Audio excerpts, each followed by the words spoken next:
Today, we bring to notification of the community really what started back in 2017, which was an investigation to start targeting a very violent and egregious gang group that we had here in Deerfield Beach and go by Alwood, or the Alwoods. And this gang had committed a multitude of different atrocities, from soliciting and working and being involved in shootings and murder attempts, from major trafficking of narcotics to include fentanyl, which has been impacting Broward County like no other county in our state.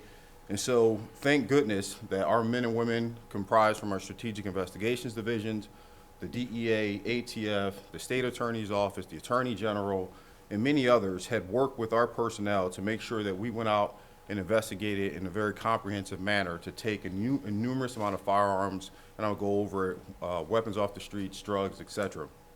But to just highlight this, if you look at the nature of this case, we've been able to round up and really identify and bring into custody over 70 plus different members that have participated in gang activities here in Broward County. Dozens from this prosecution standpoint within this investigation. And I'm happy to see that the nature of the charges that we're pursuing collectively, all the different law enforcement entities, including the state, will be that of significance, because these are RICO-based or racketeering-based conspiracies in terms of what these gangs activities been involved in. Over a span from 2017 all up into our concluding element within the investigation, some of the highlighted figures consist of over 40 kilograms of cocaine were seized, 20 kilograms of heroin and fentanyl, another 70 plus firearms, and more than $800,000 in cash, and then another $1 million plus between gold, jewelry, and other items. I want to pause and talk to this community and talk about how much we have focused on taking the most violent offenders off the street here in Broward County. We had a spike early on during the COVID onset in 2020, where a lot of gang activity and violence was occurring and increasing here in Broward County and truly across the country. And we have not taken our eye off that priority to make sure that this community is a safe community where people can live, reside, commute, and work in without the fear of some form of violent gangs interacting in our communities and taking the life of innocent folks. This investigation started several years ago after detectives in the northern end of Broward County noticed an uptick in violent crimes, as well as overdoses, specifically fentanyl. When detectives began looking into it, we learned that there was a core group of individuals that were responsible for these incidents. Those individuals are primarily the 24 people you see on the charts on the sides of the podium. Over the course of this investigation, over the course of the years, we've made approximately 200 arrests. Included in that number are members of other drug trafficking organizations that were working with the Alwoods gang, as well as also included in that number is approximately 70 or so other members and associates and supporters of the group. And obviously, the final 24 that we arrested on Tuesday are the subjects you see over here that were arrested for racketeering-related charges, and as well as narcotics trafficking, and a few of them were also arrested for some conspiracy to commit a murder. This gang operated primarily in the city of Deerfield Beach. Had members scattered throughout the north end of Broward County, south end of Palm Beach. They are what we call a hybrid gang, where they take pieces of some of the nationally recognized gangs, and they also adopt their own rules and things like that. They don't necessarily have a defined rank structure per se. The rank structure and the leadership is given to those with the most access to the firearms and the narcotics.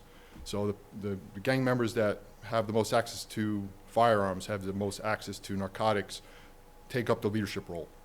At the end of our investigation, we had identified and finally built our investigation, established probable cause for arrest for racketeering. Our case agents and our statewide prosecutor's office got together along with our federal partners to include ATF, HSI, DEA, and we coordinated with the U.S. Marshals Service and just basically put together a methodical, coordinated effort to take everybody into custody basically at the same time. This particular group had people on the street that would push the drugs out to the community on the street and sell gram quantities and things of that nature. And then we also had upper level guys and supporters of the gang that were also members of other drug trafficking organizations that were working with the gang, supplying them with kilo level quantities of heroin and fentanyl mostly, and some cocaine as well. These are the primary narcotics these guys were selling. Over the course of the investigation, we seized approximately 40 or so kilos of cocaine, 20 or so kilos of heroin and fentanyl combined. You know, we were very successful, and you know, I know that I think everyone in this room can agree that taking these this quantity of narcotics off the street is definitely making the community a much safer place. As far as the violent crimes go, you know, we have this gang was involved in multiple shootings that from what we're known, from what the intelligence that we've received. There were 3 members of the Alwoods gangs that were murdered during the course of the investigation. And even though they were the ones murdered, all 3 of those incidents were incidents where there was a gun battle on the street and there was a lot of innocent victims around. Those cases are solved and their arrests have been made. However, all the details of all the other shootings that occurred, they're still under investigation. I can't get into the details of those. On Tuesday, we filed arrest warrants and charged the 24. Including, of those 24, 15 of them, I believe it was, were still out on the street. The other ones we had already arrested because they were involved in so much violence. We had to take them off the street with what we had at the time. Luckily, they were still in custody. They've been kept in custody, off the streets. My name is Daniel Escobar. I am the Assistant Special Agent in charge of the Drug Enforcement Administration, Miami Field Division. On behalf of the Special Agent in charge, Deanne Reuter, I would like to thank Broward County Sheriff's Office, Sheriff Tony, and all the law enforcement partners here today. This case highlights how effective law enforcement partnerships are in combating drug trafficking organizations that are plaguing our communities. The success of this investigation is a direct result of the dedication of the men and women who work tirelessly to bring those who threaten our communities to justice. I commend their hard work and their commitment to keeping the Broward County family safe. We are in the midst of a crippling national opioid epidemic. Last year, over 100,000 Americans died of a drug overdose. That's 275 Americans' lives lost daily. The violence associated with these drug-related activities is on a rise. 77% of murders committed in the U.S. are committed with a firearm. In 2021, DA alone seized more than 8,700 firearms connected to these investigations. These organizations often use fear, intimidation, and violence to keep the communities at their mercy.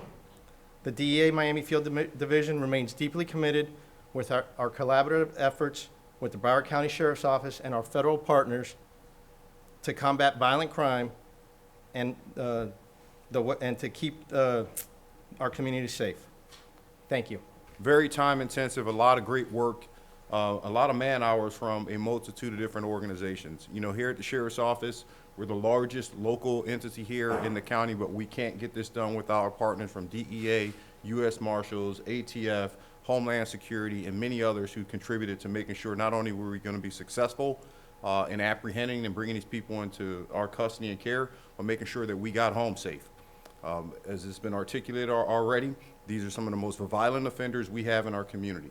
And through the grace of God, as we took them in custody, we didn't have to worry about losing anyone on this particular watch. And so, again, we appreciate you all coming out here, giving us the chance to cover this and talk about the importance of it.